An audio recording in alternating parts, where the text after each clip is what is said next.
ನಾನು ಇನ್ಕಲಾಬಿ ಫಯಾಜ್ ಸರಾಜಿ ಮಾನ್ಯ ಕ್ರಾಂತಿಕಾರಿಗಳು ಗಂಗಾವತಿ 5ನೇ ಕ್ರಾಂತಿಕಾರಿಗಳ ದಿನಾಚರಣೆಯ ಅಂಗವಾಗಿ ಮಾತನಾಡಲು ಲೈವ್ ಬಂದಿದ್ದೀನಿ. ಇವತ್ತು ಬಹಳಷ್ಟು ಕ್ರಾಂತಿಕಾರಿಗಳನ್ನು ನಾವು ಮರಿತಾ ಇದ್ದೀವಿ.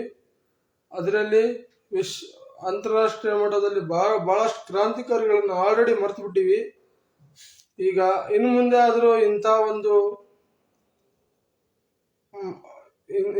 ಒಂದು ಕ್ರಮದಲ್ಲಿ ಮರೆಯೋದು ಬೇಡ. ಆದ ಕಾರಣ ನಾನು ಕೇಳ್ಕೊಳ್ಳೋದಿಷ್ಟೇ, ಯಾವತ್ತೂ ಕೂಡ ಜೀವನದಲ್ಲಿ ತಮ್ಮನ್ನು ಮರೆತರೂ ಕ್ರಾಂತಿಕಾರಿಗಳನ್ನು ಎಂದಿಗೂ ಮರೆಯಬೇಡಿ ಎಂದು ಕೇಳಿಕೊಳ್ಳುತ್ತೇನೆ. ಜೊತೆಯಲ್ಲಿ ಇನ್ಕಲಾಬಿ ಸಲಾಂ ಮೂಲಕ ಕ್ರಾಂತಿಕಾರಿ ಶುಭಾಶಯಗಳನ್ನು ಹೇಳುತ್ತಾ ಈ ಕ್ರಾಂತಿಕಾರಿಗಳ ದಿನಾಚರಣೆಯ ಕಾರ್ಯಕ್ರಮಕ್ಕೆ ನಾನು ನಿಮ್ಮನ್ನು ಸ್ವಾಗತಿಸುತ್ತಾ ಒಂದೇ ಮಾತನ್ನು ಕೇಳುತ್ತೇನೆ. ನೀವುಗಳು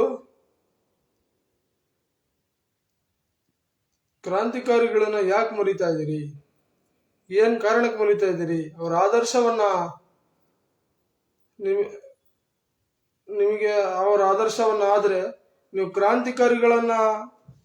ಕ್ರಾಂತಿಕಾರಿಗಳನ್ನಾಗಿ ಆಗುತ್ತೀರಿ ಅಂತೇಳಿ ಈ ಸರ್ಕಾರಗಳು ನಿಮ್ಮನ್ನು ಅವರನ್ನ ಮರೆಯುವಂತೆ ಮಾಡ್ತಾ ಇದ್ದಾವೆ. ಇತಿಹಾಸಗಳನ್ನ ತಪ್ಪಾಗಿ ತೋರಿಸಿ ಮರಿಮುಚ್ತಾ ಇದ್ದಾವೆ. ಬೇರೆ ಬೇರೆ ಕ್ಷಮೆ ಪತ್ರ ಬರೆದಂತ ಹೇಡಿಗಳ ಇತಿಹಾಸವನ್ನು ಓದಿಸಿಬಿಟ್ಟು ನಿಮ್ಮನ್ನು ಹೇಡಿಗಳನ್ನಾಗಿ ಮಾಡಲು ಪ್ರಯತ್ನ ಮಾಡ್ತಾ ಇರೋ ಸರ್ಕಾರಗಳನ್ನ ನೀವು ಬರ ಸಮಯದಲ್ಲಿ ಕಟ್ಟುನಿಟ್ಟಾಗಿ ಉತ್ತರವನ್ನು ಕೊಟ್ಬಿಟ್ಟು, ನಾವು ಕ್ರಾಂತಿಕಾರಿಗಳೇ, ಏನಿದ್ರು ನಾವು ನಮ್ಮ ಕ್ರಾಂತಿಕಾರಿ ವಿಚಾರವನ್ನು ಅಥವಾ ನಮ್ಮ ತಾರ್ಕಿಕ ಇನ್ಕಲಾಬಿವಾದಿ ಸಿದ್ಧಾಂತವನ್ನು ನಾವು ಎಂದಿಗೂ ಮರೆಯುವುದಿಲ್ಲ ಎಂದು ಎಚ್ಚರಿಕೆಯಿಂದ ಹೇಳುವ ಮೂಲಕ ನೀವು ಎಚ್ಚರಿಸಬೇಕಾಗುತ್ತದೆ. ಇಲ್ಲದೆ ಹೋದ್ರೆ ನಾಳೆಯ ದಿನ ಇವರು ಯಾವುದೇ ಜಾತಿ ಧರ್ಮದ ಅಂಧಕಾರದಲ್ಲಿ ಅಥವಾ ಕೋಮಗಲಭೆ ಹೆಸರಲ್ಲಿ ನಿಮ್ಮನ್ನು ನಾಶ ಮಾಡುತ್ತಾರೆ ಎಂದು ಹೇಳುತ್ತಾ ನನ್ನ 4 ಮಾತುಗಳನ್ನು ಮುಗಿಸ್ತಾ ಇದ್ದೀನಿ. ಇನ್ಕಲಾಬ್ ಜಿಂದಾಬಾದ್. ಕ್ರಾಂತಿಕಾರಿ ಶುಭಾಶಯಗಳು. ಇನ್ಕಲಾಬಿ ಸಲಾಂ.